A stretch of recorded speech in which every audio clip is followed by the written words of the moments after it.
வணக்கம். இன்னைக்கு நம்ம இந்த வீடியோவில் 10th ஸ்டாண்டர்ட் தமிழ் இயல் 1லிருந்து மேக்ஸிமமாக எவ்வளோ கொஷின்ஸ் கொடுக்க முடியுமோ அத்தனை எம்சிக்யூஸ் நான் கொடுத்துருக்கேன். 130 எம்சிக்யூஸ் இந்த வீடியோவில் நீங்கள் பார்க்க போகிறீங்க. இதை தாண்டி இயல் 1லிருந்து வேறு எந்த எம்சிக்யூவும் வரதுக்கான வாய்ப்பே கிடையாது. நீங்கள் 10th ஸ்டாண்டர்ட் போர்டு எக்ஸாமுக்கு படிக்கிறதா இருந்தாலும் சரி, டிஎன்பிஎஸ்சி இல்லை டிஎன்-டெட் எக்ஸாம்ஸ் இந்த மாதிரி ஏதாவது என்ட்ரன்ஸ் எக்ஸாம்ஸ்க்கு நீங்கள் ப்ரிப்பேர் பண்ணுறதா இருந்தாலும் சரி, 10th ஸ்டாண்டர்ட் இயல் 1லிருந்து மட்டுமே இங்கே நான் 130 கொஷின்ஸ் கொடுத்துருக்கேன். ரொம்பவே ஹெல்ப்ஃபுல்லாக இருக்கும். இந்த வீடியோவில் நான் ஆன்சர்ஸோடு கொடுத்துருக்கேன். நீங்கள் இதை ஒரு தடவை கோத்ரூ பண்ணிவிட்டு அதுக்கப்புறம் நீங்கள் மார்க் டெஸ்ட் மாதிரி கூட நீங்கள் ட்ரை பண்ணி பார்க்கலாம். வாங்க வீடியோக்குள்ளே போகலாம்.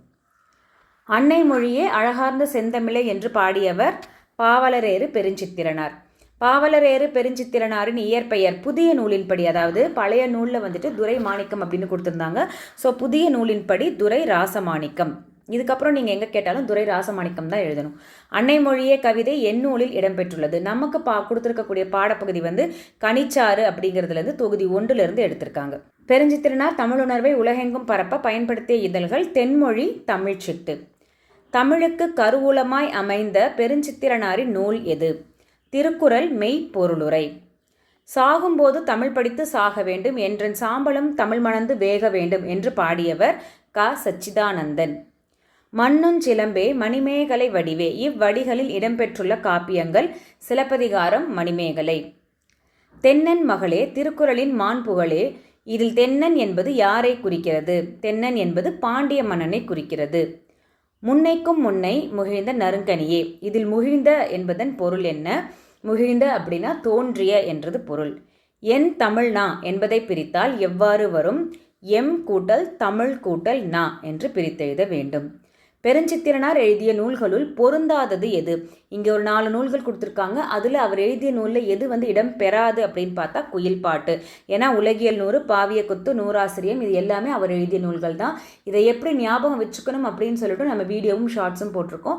உங்களுக்கு வேணும்னு நீங்கள் அதையும் பார்த்துக்கலாம். நான் ஐ பட்டனில் அதையும் கொடுக்குறேங்க. பெருஞ்சித்திரனார் எந்நூல்களில் நாட்டுடைமையாக்கப்பட்டுள்ளன. இவரது அனைத்து நூல்களுமே நாட்டுடைமையாக்கப்பட்டுள்ளன. முன்னும் நினைவால் முடித்தாள வாழ்த்துவமே என்று பாடியவர் பெருஞ்சித்திரனார். அன்னை மொழியே பாடலில் பாண்டிய மன்னனின் மகளாக போற்றப்படுவது எது? அன்னை மொழியே பாடலில் பாண்டிய மன்னனின் மகளாக போற்றப்படுவது தமிழ் மொழிதான்.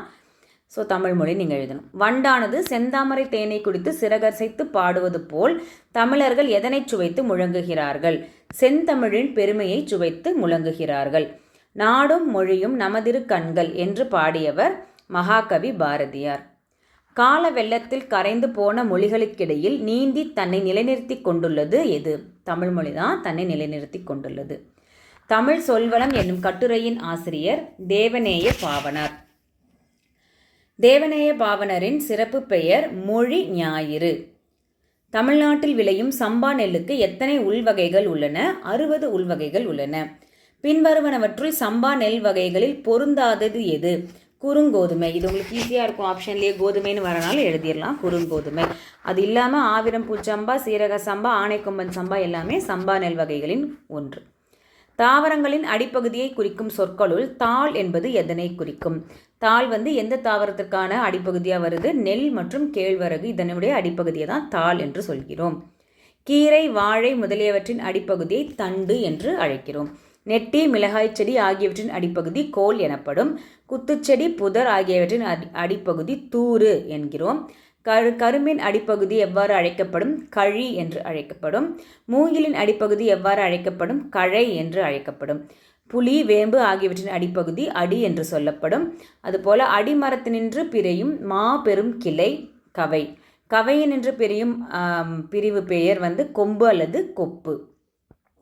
கொம்பின் பிரிவு கிளை.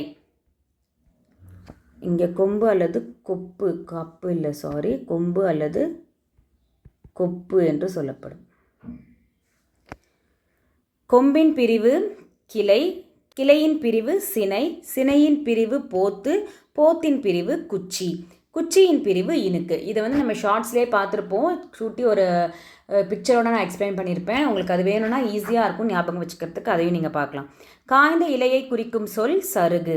காய்ந்த தாளும் தோகையும் எவ்வாறு அழைக்கப்படும்? சண்டு. காய்ந்த இலையும் காய்ந்த தோகையும் நிலத்துக்கு நல்ல உரங்கள். இத்தொடரில் அடிக்கோடிட்ட பகுதி குறிப்பது. அதாவது இங்கே அடிக்கோடிட்ட பகுதி அப்படின்னா காய்ந்த இலையும் காய்ந்த தோகையும். இது நம்ம புக் பேக்கில் இருக்குது.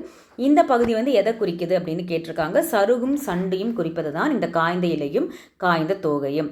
வேப்ப இலை, நெல் தாள், சோளத்தோகை. இப்போ வேப்பம் மரத்தினுடைய இலைகள் வந்து இலைன்னு சொல்லணும். நெல்லுக்கு தாள், சோளத்துக்கு தோகை. அதுபோல் பனைக்கு வந்து என்ன சொல்கிறோம்? ஓலை. ஓலை என்பது பனையினுடைய இலையை குறிப்பது. அவரை, துவரை ஆகியவற்றின் குலைப்பெயர் கொத்து. கொடிமுந்திரி அதாவது திராட்சை எவ்வகை குலைப்பெயர்? அது குலைப்பெயரை வந்து குலைதான். வாழை எவ்வகை குலைப்பெயர்? தாறு. கேழ்வரகு எவ்வகை குலைப்பெயர்? கதிர். நெல், புல், கம்பு முதலிய தானியங்கள் எவ்வகை மணிப்பெயர்? கூலம். நெல், புல் ஆகியவற்றை வந்து கூலம் என்று அழைக்கிறோம். அவரை, உளுந்து எவ்வகை மணிப்பெயர்? பயிறு. வேர்க்கடலை, கொண்டக்கடலை எவ்வகை மணிப்பெயர்? கடலை. கத்திரி, மிளகாய் எவ்வகை மணிப்பெயர்? விதை. புலி, காஞ்சிரை என்னும் நச்சுமரம் எவ்வகை மணிப்பெயர்? காள். வேம்பு, ஆமணக்கு எவ்வகை மணிப்பெயர்? முத்து. மா, பனை எவ்வகை மணிப்பெயர்? கொட்டை. தென்னை எவ்வகை மணிப்பெயர்? தேங்காய். இது எல்லாமே அந்த உரைநடை பகுதியில் வரக்கூடியது. ஆல்ரெடி தனியாக வீடியோவும் நம்ம போட்டிருக்கோம். அவரை, துவரை எவ்வகை மணிப்பெயர்? முதிரை. வேர்க்கடலை, மிளகாய் விதை, மாங்கொட்டை ஆகியவற்றை குறிப்பது மணிப்பெயர். இது வந்து புக் பேக்கில் இருக்கக்கூடிய ஒரு கேள்வி தான். நெல், கத்திரி ஆகியவற்றின் இளம் பருவம் எவ்வாறு அழைக்கப்படும்? நாற்று. மா, புலி, வாழை ஆகியவற்றின் இளம் பருவம் கன்று என்று அழைக்கப்படுகிறது. தென்னையின் இளநிலையை குறிப்பது பிள்ளை, தென்னம்பிள்ளை அப்படின்னு சொல்லணும். பனையின் இளநிலையை குறிப்பது மடலி அல்லது வடலி என்று குறிப்பிடுகிறார்கள். தேவநேய பாவனார் எழுதிய எந்த நூலிலிருந்து தமிழ் சொல்வளம் எடுக்கப்பட்டுள்ளது? அவர் எழுதியிருக்கிற சொல்லாய்வு கட்டுரைகள் என்ற நூலிலிருந்து தமிழ் சொல்வளம் என்ற உரைநடைப்பகுதி நமக்காக எடுத்து கொடுக்கப்பட்டுள்ளது. செந்தமிழ் சொற்பிறப்பியல் அகரமுதலி திட்ட இயக்குநராக பணியாற்றியவர் யார்? தேவநேய பாவனார். உலக தமிழ் கழகத்தின் நிறுவி தலைவராக இருந்தவர் தேவநேய பாவனார். போர்த்துகீசு நாட்டின் தலைநகர் லிசுபனில் கார்டிலா என்னும் நூல் அச்சிடப்படப்பட்ட ஆண்டு 1954. ரோமன் வரி வடிவில் அச்சிடப்பட்ட முதல் தமிழ் நூல் கார்டிலா. உலகத்திலேயே ஒரு மொழிக்காக உலக மாநாடு நடத்திய முதல் நாடு மலேசியா. மலேசியா மாநாட்டுக்குரிய முதல் மொழியும் தமிழே என்று கூறியவர் பன்மொழி புலவர் கா. அப்பாதுரையார். கால கணிதம் கவிதையின் ஆசிரியர் கண்ணதாசன். கண்ணதாசனின் இயற்பெயர் முத்தையா. கண்ணதாசன் பிறந்த ஊர் சிறுகூடல்பட்டி, சிவகங்கை மாவட்டம். கண்ணதாசனின் பெற்றோர் சாத்தப்பன், விசாலாட்சி. கண்ணதாசன் எந்த ஆண்டு முதல் திரைப்பட பாடலை எழுதினார்? 1949. ஞாபகம் வச்சுக்கணும்னா சுதந்திரத்துக்கு அடுத்த 2 வருடங்கள் ஞாபகம் வச்சுக்கோங்க. கண்ணதாசன் எழுதிய முதல் திரைப்பட பாடல் எது? கலங்காதிரு மனமே. கண்ணதாசன் எந்த புதினத்திற்காக சாகித்ய அகாடமி விருது பெற்றார்? சேரமான் காதலி. தமிழ்நாடு அரசின் அரசவை கவிஞராக சிறப்பிடம் பெற்றவர் கண்ணதாசன். மாற்றம் என்பது மானிட தத்துவம், மாறும் உலகின் மகத்துவம் அறிவேன் என்று பாடியவர் கண்ணதாசன். கவிஞனானோர் காலக்கணிதம் என்ற வரியை எழுதியவர் கண்ணதாசன். கண்ணதாசனின் காலக்கணிதம் கவிதை இடம்பெற்றுள்ள தொகுப்பு கண்ணதாசன் கவிதைகள். அடுத்து புயலிலே ஒரு தோணி புதினத்தின் ஆசிரியர் ப. சிங்காரம். ப. சிங்காரம் எந்த மாவட்டத்தில் பிறந்தவர்? இவரும் சிவகங்கை மாவட்டம்தான், ஆனால் சிங்கம்புணரி. புயலிலே ஒரு தோணி எந்த வரலாற்று பின்னணியில் எழுதப்பட்டுள்ளது? இது வந்து 2ஆம் உலகப்போர் வரலாற்று பின்னணியில் எழுதப்பட்டுள்ளது. ப. சிங்காரம் வேலைக்காக சென்ற நாடு இந்தோனேஷியா. ப. சிங்காரம் எந்த நாளிதழில் பணியாற்றினார்? தினத்தந்தி நாளிதழில் பணியாற்றினார். ப. சிங்காரம் தனது சேமிப்பான 7.5 லட்சம் ரூபாயை எதற்காக வழங்கினார்? மாணவர்களின் கல்வி வளர்ச்சிக்காக வழங்கினார். புயலிலே ஒரு தோணி புதினத்தில் கப்பல் எங்கு சென்றது? கப்பல் பினாங்கு துறைமுகத்திற்கு சென்றது.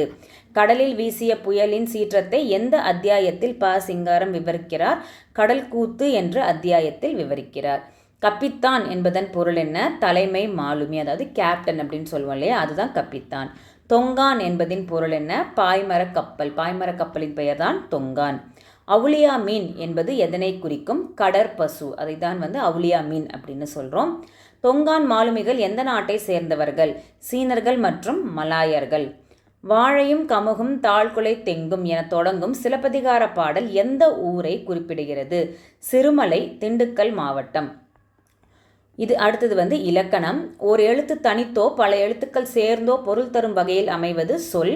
சொல் எத்தனை வகைப்படும்? 3 வகைப்படும். தனிமொழி, தொடர்மொழி, பொதுமொழி. இலக்கணத்திற்கும் நம்ம தனியாக வீடியோ போட்டிருக்கோம், அதையும் நான் ஐ பட்டனில் கொடுக்குறேன். உங்களுக்கு வேணும்னா அதையும் போய் நீங்கள் செக் பண்ணி பார்த்துக்கலாம். ஒரு மொழி ஒரு பொருள் எனவாம் தொடர்மொழி என்ற நூற்பா இடம்பெற்ற இலக்கண நூல் எது? நன்னூல். இதை நிறைய இடங்களில் கேட்டிருக்காங்க, ஞாபகம் வச்சுக்கோங்க. ஒரு சொல் தனித்து நின்று பொருள் தருவது தனிமொழி. 8 வேங்கை என்பன எவ்வகை மொழி? அவை பொதுமொழி. ஏன்னா பிரிந்திருந்து ஒரு பொருளையும் சேர்ந்திருக்க ஒன்றா ஒரே எழுத்தாக சொல்லாக இருக்கும்போது வேறொரு பொருளையும் கொடுப்பதனால அது பொதுமொழி. இதற்கான ஷார்ட்ஸும் வீடியோவும் கூட நம்ம போட்டிருக்கோம். ஒரு வினை அல்லது செயலை குறிக்கும் பெயர் தொழில் பெயர். எண், இடம், காலம், பால் ஆகியவற்றை காட்டாமல் படற்கைக்கே உரியதாய் வருவது தொழில் பெயர். வினையடியுடன் விகுதி சேர்வதால் உருவாகும் தொழில் பெயர் விகுதி பெற்ற தொழில் பெயர். அடித்தல், வருதல் அப்படின்னு படித்தோம் இல்லையா, அதுதான். நடை, நடத்தல் என்பது எதற்கு சான்று? ஒரே வினையடி பல விகுதிகளை ஏற்கும் என்பதற்கு சான்று. விகுதி பெறாமல் வினைப்பகுதியே தொழில் பெயராக வருவது முதல் நிலை தொழில் பெயர். தட்டு, உரை, அடி என்பன போன்றவை. கெடு என்பது கேடு எனவும் சுடு என்பது சூடு எனவும் மாறுவது முதல்நிலை திரிந்த தொழில் பெயர். கேட்டவர் மகிழ பாடிய பாடல் இது. இத்தொடரில் இடம்பெற்றுள்ள தொழில் பெயரையும் வினையாளனையும் பெயரையும் முறையே எழுதுக. பாடல், கேட்டவர். பாடல் என்பது தொழில் பெயர், கேட்டவர் என்பது வினையாளனையும் பெயர். இதுவும் நம்ம புக் பேக்கில் இருக்கக்கூடிய ஒரு கேள்வி தான், அடிக்கடி கேட்கப்படக்கூடிய கேள்வி. சொல்லின் பண்புகளில் கீழ்கண்டவனற்றுள் தவறானது எது? அதாவது இரு திணைகளையும் 5 பால்களையும் குறிக்கும். இது சொல்லுக்கான தன்மையா? நிச்சயம் சொல்லுக்கான தன்மைதான். மூவகை இடங்களில் வரும், கண்டிப்பாக வரும். உலக வழக்கிலும் செய்யுள் வழக்கிலும் வரும், கண்டிப்பாக வரும். அப்பொழுது வெளிப்படையாக மட்டுமே வராது, குறிப்பாக வராது என்பதுதான் தவறான பொருந்தாத ஒரு வாக்கியமாக இங்கு கருதப்படுகிறது. கண், படி என்பன எவ்வகை தனிமொழிக்கு சான்று? பகாபதம், அதாவது கண், படி இவற்றை இதற்கு மேல் நம்ம பிரிக்க முடியாது. பிரிக்க முடியாதவற்றை நாம் பகாபதம் என்று அழைக்க வேண்டும்.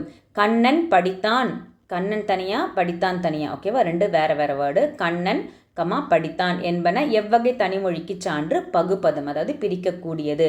படி கூட்டல் இத்து கூட்டல் இத்து கூட்டல் ஆண் என்று அவற்றை நாம் பிரிக்க முடியும். மலர் வீட்டுக்கு சென்றால் என்பது எவ்வகை மொழி? மலர் வீட்டுக்கு சென்றால் என்பது தொடர்மொழி. தொடர்ந்து பல பொருள்களை தருவதனால் அது தொடர்மொழி. வேங்கை என்னும் பொதுமொழி பிரிந்து நின்று தரும் பொருள் என்ன? வேங்கை என்பது ஒரே வார்த்தையாக இருக்கும்போது வேங்கை மரம் அல்லது புலி என்று பொருள் எடுத்துக்கொள்ளலாம். வேம் கூட்டல் கை என்று பிரிந்து வரும்பொழுது வேகின்ற கை என்று பொருள் கொடுக்கின்றது. அதனால் அது பொதுமொழி, வேகின்ற கை. தொழில் பெயர் கீழ்கண்ட எவற்றை காட்டாது? எண், இடம், காலம், பால் ஆகியவற்றை காட்டாது. தொழில் பெயர் கீழ்கண்டவற்றுள் எண், இடம், காலம், பால் ஆகியவற்றை காட்டாது. தொழில் பெயர் எப்பாலுக்கு அல்லது இடத்திற்கு உரியதாய் வரும்? தொழில் பெயர் படற்கைக்கே உரியதாய் வரும். வாழ்க்கை, ஆளல் என்பவை எவ்வகை பெயர்கள்? விகுதி பெற்ற தொழில் பெயர்கள். நட என்னும் ஒரே வினையடி நடை, நடத்தல் என பல விகுதிகளை ஏற்று வருவது எதற்கு சான்று? ஒரே வினையடி பல விகுதிகளை ஏற்கும் என்பதற்கு சான்று. தட்டு, உரை, அடி இச்சொற்கள் முறையே எப்பொருள் படும்போது முதல்நிலை தொழில் பெயர் ஆகின்றன? தட்டுதல், உரைத்தல், அடித்தல் என்று வரும்பொழுது இவை முதல்நிலை தொழில் பெயர் ஆகின்றன. பெரு என்னும் முதல்நிலை தொழில் பெயர் எவ்வாறு திரிந்து வரும்? பெரு என்பது பேரு என்று மாறும், நெடில் கொண்டு நீண்டு வரும். வினையாளனையும் பெயர் எக்காலங்களில் வரும்? 3 காலங்களிலும் வரும். இறந்த காலம், நிகழ்காலம், எதிர்காலம். பொறுத்தால் பூமி ஆழ்வார். இதில் பொறுத்தார் என்பது இலக்கண குறிப்பு, வினையாளனையும் பெயர். வந்தவர் அவர்தான். இதில் வந்தவர் என்பதன் இலக்கண குறிப்பு, வினையாளனையும் பெயர். கீழ்கண்டனவற்றுள் தொழில் பெயருக்குரிய பண்பு எது? வினையையே உணர்த்தி நிற்கும் என்பதுதான் தொழில் பெயருக்குரிய பண்பாக பார்க்கப்படுகிறது. அதே போல கீழ்கண்டனவற்றுள் வினையாளனையும் பெயருக்குரிய பண்பு எது? மூவிடத்திற்கும் உரியது. பாடுதல் மற்றும் பாடியவள் ஆகியவற்றின் இலக்கண குறிப்புகளை முறையே வரிசைப்படுத்துக. தொழில் பெயர், வினையாளனையும் பெயர். பாடுதல் என்பது தொழில் பெயர், பாடியவள் என்பது வினையாளனையும் பெயர். கட்டு, சொட்டு ஆகிய தொழில் பெயர்களை வகைப்படுத்துக. முதல்நிலை தொழில் பெயர். வழிபாடு என்பது எவ்வகை தொழில் பெயர்? விகுதி பெற்ற தொழில் பெயர். கேடு என்பது எவ்வகை தொழில் பெயர்? முதல்நிலை திரிந்த தொழில் பெயர். இந்த மாதிரி உங்களுக்கு எக்ஸாம்லையும் கேட்பதற்கான வாய்ப்பு இருக்குது. அதனால எந்த மாதிரி தொழில் பெயருக்கு என்ன இலக்கண குறிப்பு இல்லை சான்று திறக எழுதணுங்கிறத நீங்கள் படுத்துக்கணும். தேன், நூல், பை, மலர், வா இத்தனி மொழிகளுடன் சொற்களை சேர்த்து அமைக்கப்பட்ட தொடர்மொழிகளில் பொருந்தாதது எது? தேன் இனிக்கும், நூல் படித்தேன், மலர் பறித்தால், வா என்பது தொடர்மொழியாகும். ஸோ இதில் வா என்பது தொடர்மொழியாகும் என்பது தவறு. வா என்பது தனிமொழி, இங்கே வா என்பது தான் தொடர்மொழி. கான் என்னும் வினையடியிலிருந்து உருவாகும் எதிர்மறை தொழிற்பெயர் எது? எதிர்மறை அப்படின்னாலே நான் ஆமை ஞாபகம் வச்சுக்கோங்கன்னு சொல்லியிருக்கேன். ஸோ கான் என்பதற்கு எதிர்மறை வந்து காணாமை. சிரி என்னும் வினையடியிலிருந்து உருவாகும் தொழிற்பெயர்கள் சிரிப்பு, சிரித்தல். மலை என்னை அடிக்கடி அழைக்கும். இத்தொடரில் உள்ள அழைக்கும் என்னும் வினைமுற்றின் தொழிற்பெயர் வடிவம் என்ன? அழைத்தல். அழைக்கும் என்பது வினைமுற்று முடிஞ்சிருச்சு. இதனோட தொழிற்பெயர் எப்படி இருக்கும்னு கேட்குறாங்க. அப்போ அழைத்தல் அப்படின்னு எழுதணும். மலை மீது ஏறுவேன், ஓரிடத்தில் அமர்வேன். இதில் உள்ள ஏறுவேன், அமர்வேன் ஆகிய வினைமுற்றுகளின் தொழிற்பெயர் வடிவங்கள் என்ன? வினைமுற்று ஏறுவேன் என்பதற்கு தொழிற்பெயர் வந்து ஏறுதல், அமர்வேன் என்பதற்கு அமர்தல். விகுதி கொடுத்து நம்ம எழுதினா தொழிற்பெயரை மாறிடும். மேலும் கீழும் பார்ப்பேன். இத்தொடரில் உள்ள பார்ப்பேன் என்னும் வினைமுற்றின் தொழிற்பெயர் பார்த்தல். மனம் அமைதி எய்தும். இத்தொடரில் உள்ள எய்தும் என்னும் வினைமுற்றின் தொழிற்பெயர் எய்துதல். கீழ்கண்டவனற்றுள் விகுதி பெறாமல் முதநிலையே தொழிற்பெயராக அமைவதற்கு சரியான சான்று எது? ஆன்சர் வந்து அடி. அடி தான் வந்து விகுதி பெறாமல் இருக்குது, அதனால் அடி. ஏன்னா இங்கே கேடு வந்து முதல்நிலை திரிந்த தொழிற்பெயராக மாறிடும், அதனால் அடி தான் இதற்கு சரியான பதில்.